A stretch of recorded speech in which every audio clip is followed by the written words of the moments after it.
and welcome to the show. So, what's been happening? Well, England are in the quarter-finals. Relief and jubilation after the Three Lions took total control. It was a 1, 2, 3 for England. Come on, England! Have you heard? I heard what? It's coming home! England were amazing. Senegal's defence melted away like Simon Cowell's new face.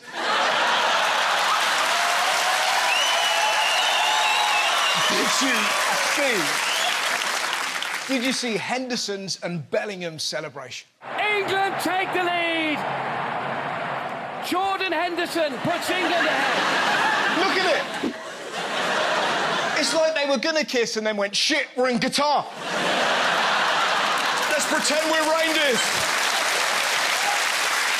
My favourite celebration was on our ITV. Neville and Wright went nuts. Keep your eye on what Roy Keane did. Yes! Brilliant from Bellingham. Brilliant from Bellingham. Brilliant. Brilliant. I think we all know what he was writing. Mind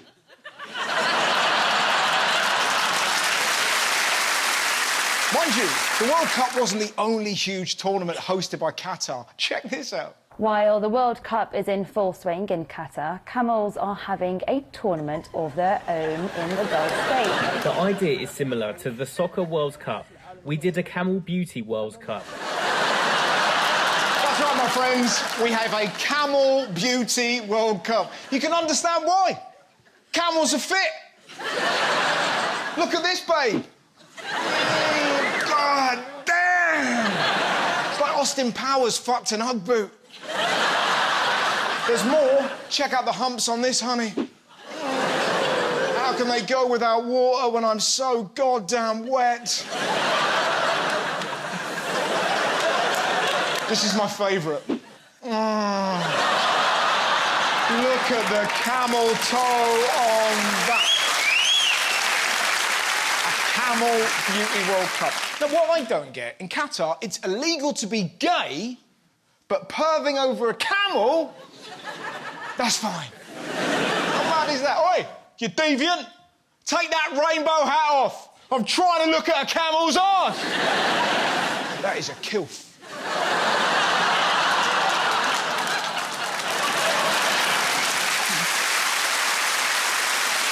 But this is serious business, man. Did you see what happened in Saudi Arabia?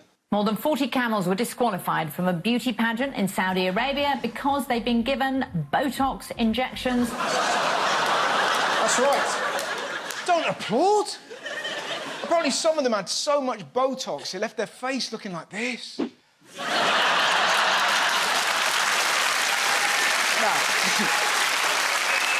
talking of extreme changes, did you see the census? Really fascinating. Turns out Britain is losing its faith. The census revealed yesterday that, for the first time ever, fewer than half of the UK population identify as Christian. That's right. Britain is becoming less Christian. Or, to put it another way, growing the fuck up.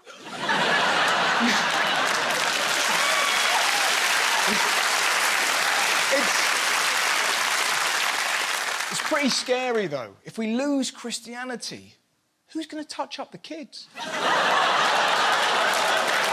Now, interestingly, Christianity might be falling, but it's not the same for everyone. Shamanism is on the rise. There's been a small rise in the number of Buddhists, and my personal favourite, Cornish people are feeling more Cornish. What does that mean? Are they walking around with tattoos like this? Now, obviously, most people don't care about dwindling Christianity, but predictably, this man was furious. Are we losing our identity? Does it matter? No! And no! Christianity doesn't define this country. The only time we mention God is when we come or stub our toe. And if you do both at the same time, you're doing it wrong. But that didn't stop Farage from bitching about schools. Even in schools, which call themselves Church of England schools, there is now a lack of morning assembly, a lack of prayers, a lack of fundamental teaching. It's a disgrace. Children shouldn't be taught science and maths. They should be doing important things, like singing hymns about purple-headed mountains. It's so weird what people think defines this country, because if it isn't religion, it's MPs demanding stuff like this. Union flag must hang outside schools. Never mind underfunded schools, the flag must fly. It's ridiculous, man. But then some people are obsessed with the Union Jack. You can get a Union Jack toilet seat, a Union Jack contact lens, and the maddest, Union Jack vibrators. That is the correct... No. Why are you cheering that? Who's having a patriotic wank? What are you like, God flick my gracious bean? Is that a British dildo? Forget about the rampant rabbit, we've got the pacey pigeon. It just taps your clit like that. Apparently this man's had one in for years. It's not just Christianity and flags. Some people even get upset about TV. Plans to force broadcasters to make distinctly British TV shows. What are they going to do? Remake shows but make them more British? That would be hilarious. Stranger Things will become weird shit. The Fast and the Furious will be The Pedestrian and the Peeved. And Friends will become those twats.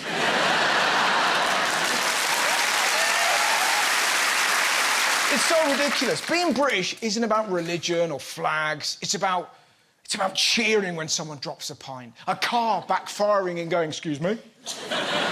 Getting a shit haircut and going, yeah, it's great. It's complaining about Freddo's getting smaller, queuing for shit nightclubs, laughing at stuff like this.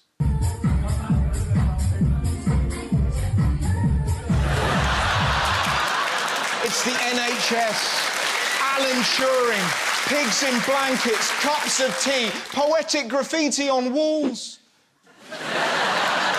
It's knowing that bird's eye potato waffles are waffly versatile, that you can't get quicker than a quick fit fitter. And finally, headlines like this.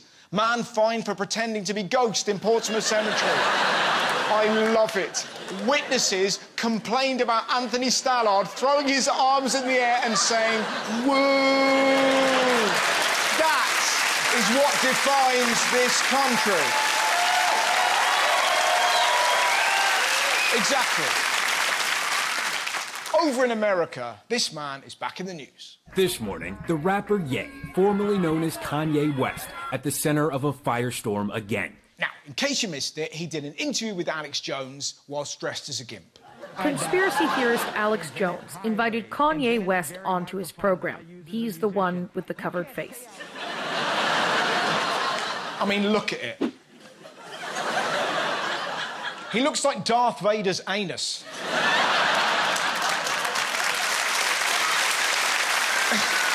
And if you thought his clothes were crazy, listen to what he said. There's a lot of things that I love about Hitler. A lot of things. It's mad, isn't it? I love Hitler. He was a genocidal maniac, not a fucking biscuit. And when he wasn't fangirling over the Fuhrer, he said this. Look, I love Jewish people, but I also love Nazis. You can't. It's like saying you love music and Michael Bublé. He's supersonically thick. Listen to the things he claims Hitler invented. This guy that invented highways, invented the very microphone that I use as a musician. Now, this is going to shock you, but that man dressed as a novelty condom is incorrect. Hitler didn't invent the microphone in the same way Stalin didn't invent the George Foreman grill. Do you know who did invent the microphone? A Jewish man called Emil Berliner. And it wasn't easy, because at the beginning, he got some really bad feedback.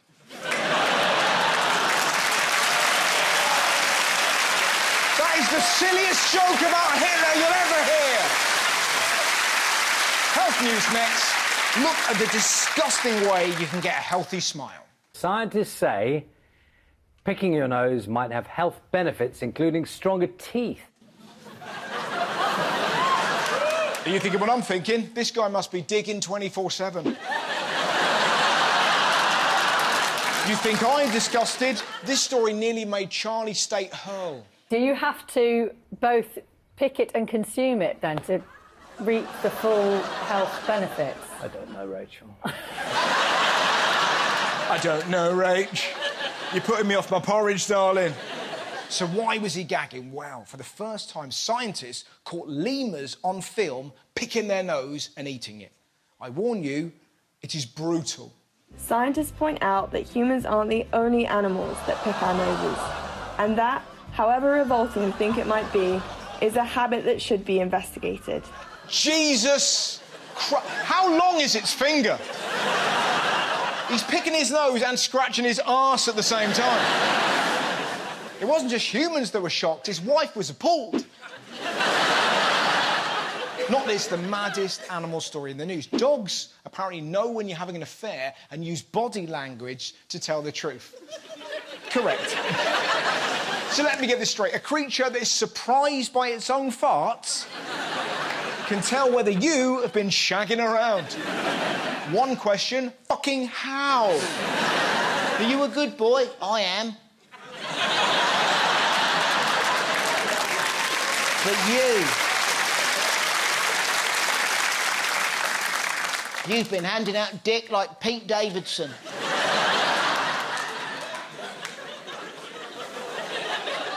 You got no self-respect. If you excuse me, I'm going to lick my penis. Maybe if you could do this, you wouldn't be such a monster. Mind you, if it is true, if dogs can tell you're having affairs, Matt Hancock's dog must have been like this.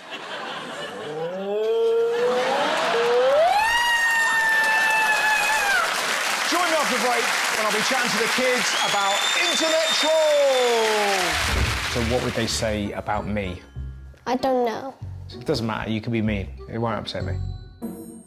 You're a terrible comedian. Welcome back to the show. Now it's time for Playground Politics. This week, me and the kids discussed what we should do about internet trolls.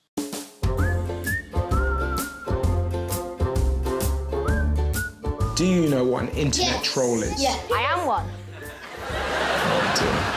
They're cyberbullying. Cyberbullying, yeah. An internet troll is when you are a troll and you have electric in you. Wow, so you're a green person with electricity running through? In your whole body. And what would they say? Oh, you're so bad at this game. My grandma can do better at this game than you. And she's like 93 and got ear cancer.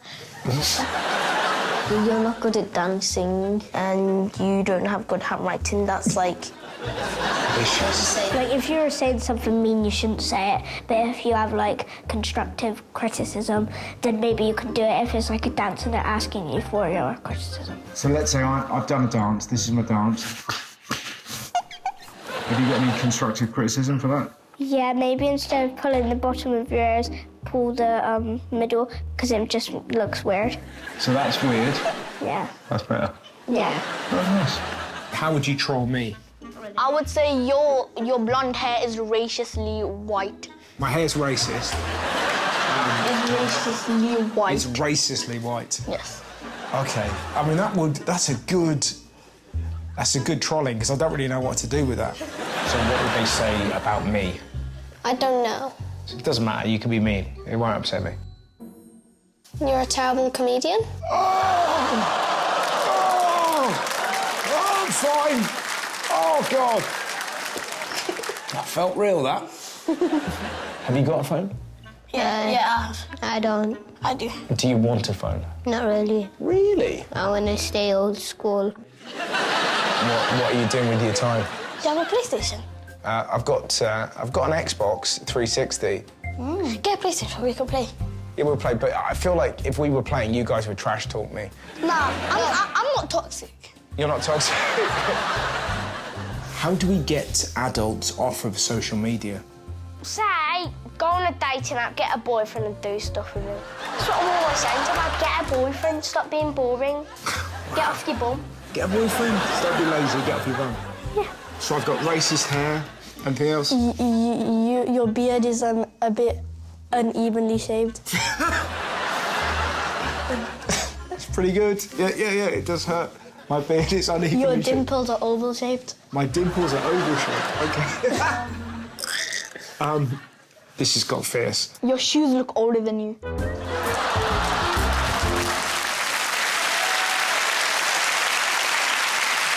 Next up, let's talk about the way young people learn about sex. We live in a world where sex is everywhere. I mean, look at the amount of nudity on TV. Game of Thrones, Euphoria, Naked Attraction.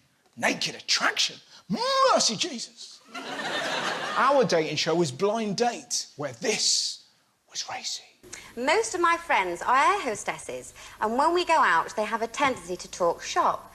To try and distract them, I usually talk about the price of potatoes. If your friends were boring you, what would you say to change the conversation? If we go out together, I can guarantee you we won't be talking King Edwards. We'll be getting our jackets off and having a smashing time.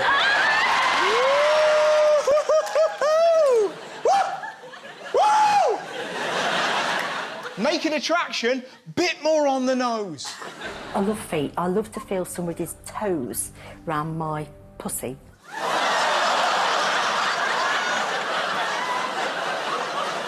If Cilla Black heard that, her head would explode.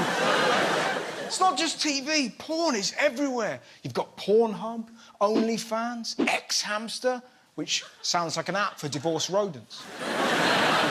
Whatever you're into, it's out there. You can watch gangbangs, MILFs, and horrifically, incest porn. Yuck! I don't even like watching my auntie eat food. And if incest isn't your thing, you can even watch dragons making love to cars. No. No. Look at this.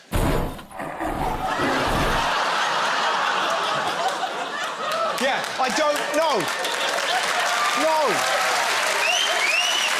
You don't mean that. No one's into that. I don't remember that in The Hobbit. No wonder Bilbo wanted to be invisible. But the worrying thing about this blizzard of porn is the effect it's having on young boys. If you're a human being and you have access to the internet, you can absolutely get addicted to porn. I think the most vulnerable demographic is males between the ages of 8 to 14. Addicted to porn aged 8? When you're 8, you should be obsessed with Lego, not Fake Taxi. And here's the crazy thing. More than half of teen boys think porn is realistic. It isn't. You lose your virginity doing this. You're gonna fail your MOT. Hello? We buy any car? Do you mean any car? Porn isn't realistic. I've never seen a porno where you get a minute in and the bloke goes, sorry. Oh, really? None of you? I don't know what he's on about, darling. Let's be honest, man. Most of porn is about humiliating women. And if you're learning through that, it's going to lead to stuff like this. There is an entire generation of young people who think sex ends with a money shot to the face. Now, for the uninitiated out there, a money shot is ejaculation on the face. It is so grim. A woman shouldn't have to lose her virginity wearing fucking goggles. And what's crazy, parents don't even know this is happening. Only 25% of parents think their 16-year-old sons have watched porn. How naive can you get? You never ask why he has a 30-minute shower and comes out with dry hair. Obviously, they watch it. 2/3 of 15 to 16-year-olds have seen pornography online. And you know what that means? The other third were lying. Teenage boys watch porn like adults look at Rightmove. Oh, look at that walk-in wardrobe. Bifold windows, conservatory. So why does it matter? Well, this high high-protein porn diet means some boys end up treating girls disgustingly. A 2021 Ofsted review found that sexual harassment in schools had become normalised. Inspectors were also told that boys talk about which nudes they have and share them amongst themselves like a collection game. It's shocking. They're women, not Pokemon cards. We've got to improve sex education in this country. I tell you who's got it right. The Dutch. They start it aged 4. And before Middle England loses its mind, it's age appropriate. It's about their feelings. They're not there going, OK, kids, this is what happens in a gangbang. Are you taking notes? There will be an exam. Sean Connery is a Dutchman. But because they learn so young, by the time they're teenagers, they've learned about consent, protection and respect. They even teach 11-year-olds how to break up with someone. Als je verkering hebt, straks, volgende week, volgend jaar, en je denkt op een gegeven moment van nou, dit is het niet meer, je moet dan wel ook op een lieve manier uitmaken. Je hebt het wel leuk gehad samen. Isn't that great? Sorry, Lottie, it's not you, it's me. I'm afraid of dragons. There's more. You won't believe this. Look what they get certificates for. Ik weet nog wel dat ik mijn condomendiploma heb gehaald. Dat wel. En ja, voor de rest vond het wel goed dat ze het gaven. Dat je wist wat je moest doen. They get a condom certificate. So you know how to put one on. When I was a kid, you gave us a Johnny, we did this.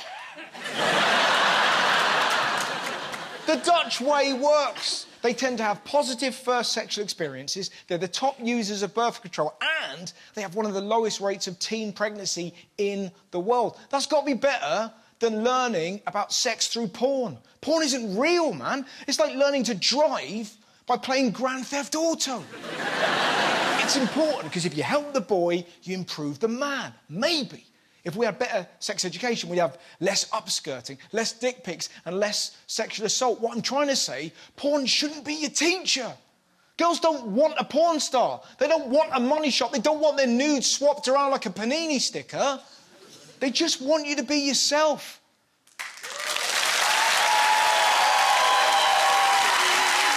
See you after the break, when we'll have stand-up from the brilliant Sam Campbell! It says, are you sure that you trust this website? Do I trust the Sainsbury's opening hours page? Only with my life. Welcome to the final part of the show. Now, it's stand-up time, and what a treat. Please welcome the absolutely wonderful Sam Campbell!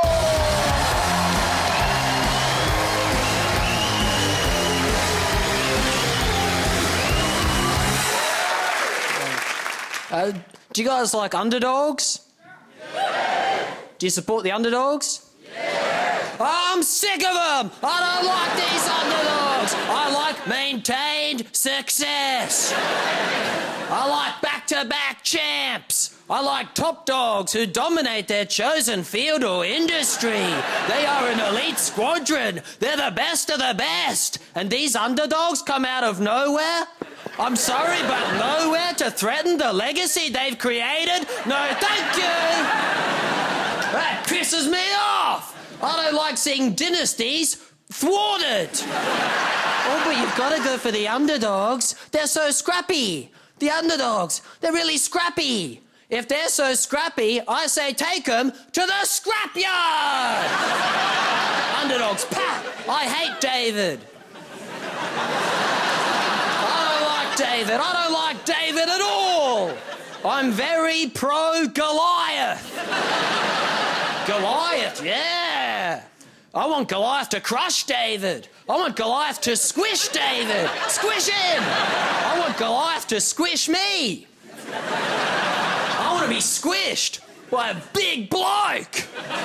There's nothing I want more than for a big bloke to trap me and to capture me and to squish me. I want a big bloke to put me out of my misery. I want a big bloke to beat me within an inch of my life. I want a big bloke to fuck me up. But it's great to be here.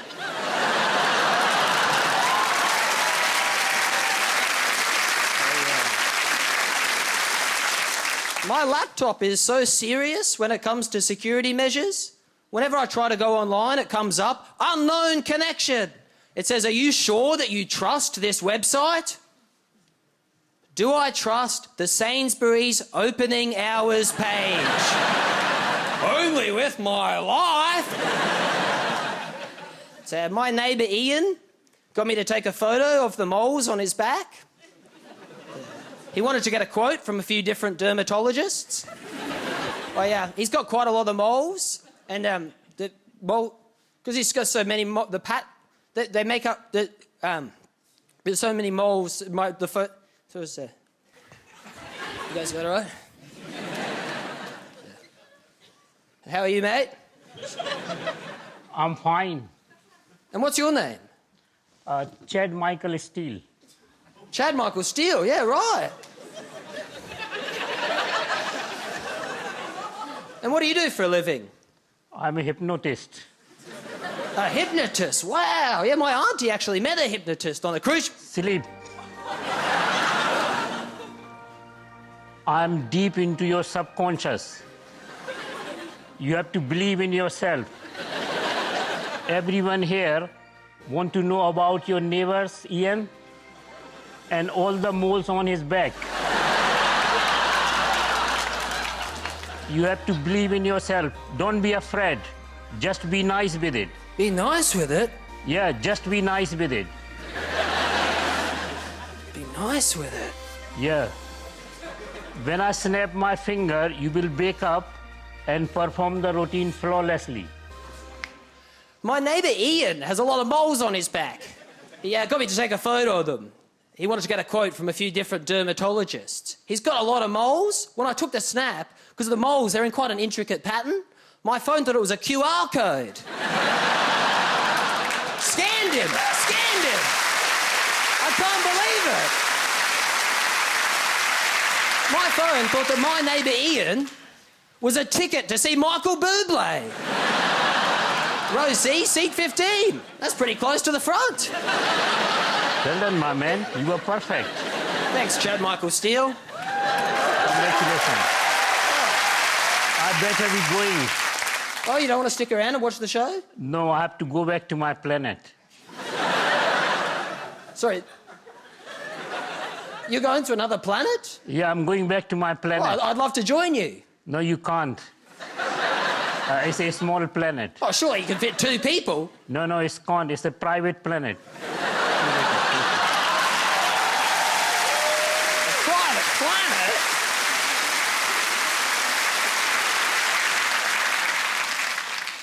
All-Star Lanes, bowling alley. I'm still allowed to talk about it just because I'm not allowed back in the building. I've been banned. I was kissing all the bowling pins on their necks.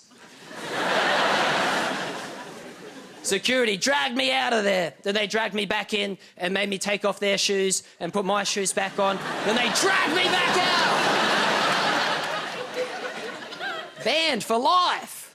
Isn't that crazy? Only 2 people have ever been given a lifetime ban from All-Star Lanes.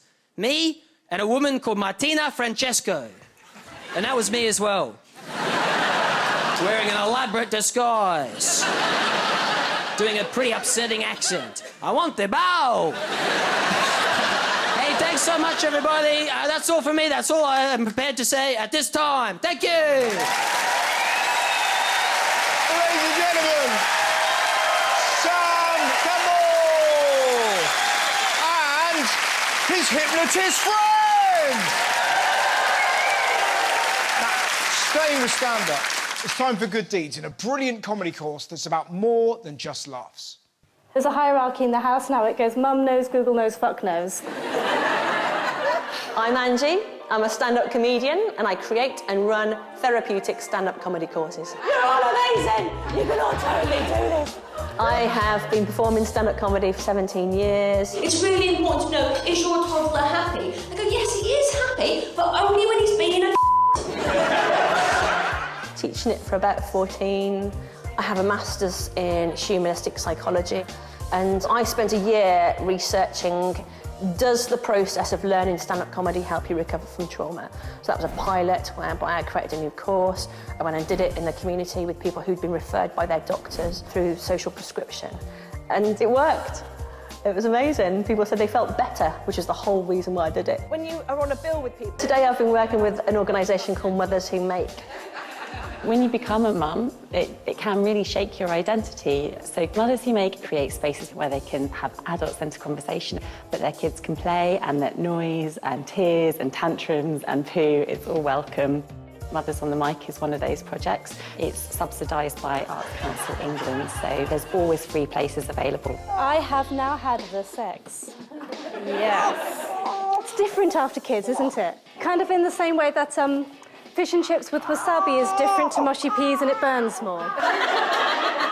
I think inevitably mums do end up getting ignored a little bit. And I don't think out of any meanness. I think those around them think, oh, you just want to concentrate on the baby, or you're probably really busy. And while that is true, don't stop inviting mums to the party. And just from a couple of pop-ups, you know, of Natalia sucking her fingers with her tits out, my mum now thinks that my brother's the head of a Russian pedo ring. This is so important for mothers and women especially. I think we are silenced and asked to be small, and we always have to apologise for existing and apologise for our kids existing. I'm just sick of that. I don't want to do that anymore. I don't want to be small. I don't want my kids to see me being small. Being a parent is really good for stand-up. I think you've got to find the humour in it, because otherwise you've got a baby full of shit and your life is just over. The aim of the course is not to create stand-up comedians. It's the process of learning stand-up comedy. We don't just get on stage and go, this has happened to me and this is really awful. Stand-up comedy analyses it and dissects it and presents it in a different way. I'm having an existential crisis. And it actually works really well for me. It's free, so that helps, doesn't it? If you would like some more stand-up comedy in your life, then please get in touch.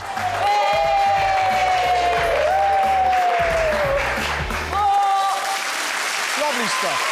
Thank you very much for watching the show. Good night, my friends. Good night.